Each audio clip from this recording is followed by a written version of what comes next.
السلام علیکم دوستو، اس ویڈیو میں آج ہم بات کرنے والے ہیں مسواک کے آداب اور فوائد کے بارے میں۔ مسواک نبی کریم صلی اللہ علیہ وآلہ وسلم کی محبوب سنت ہے۔ مسواک انبیاء کرام کی پاکیزہ عادات میں سے ہے، اس لیے مسواک کرنا تمام انبیاء کرام کی سنت پر عمل کرنا ہے۔ مسواک منہ کی صفائی اور اللہ کے قرب اور خوشنودی کا ذریعہ ہے۔ امت پر مشقت کی وجہ سے مسواک کو لازم نہیں کیا گیا۔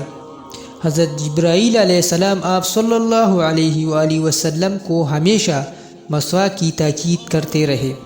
انہوں نے اس قدر تاکید کی کہ آپ صلی اللہ علیہ وآلہ وسلم نے خوب مسواک کیا۔ کہیں آپ صلی اللہ علیہ وآلہ وسلم اپنے مسوروں کو چیل نہ ڈالے۔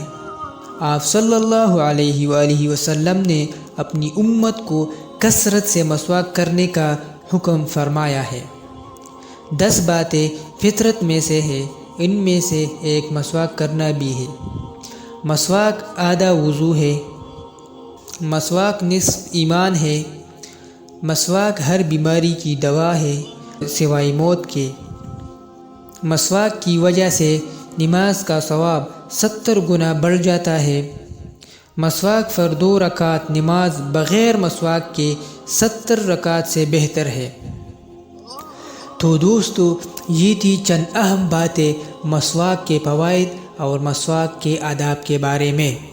ویڈیو کو زیادہ سے زیادہ شیئر کریں تاکہ اور مسلمان بھائیوں کو بھی اس کی جانکاری ملے۔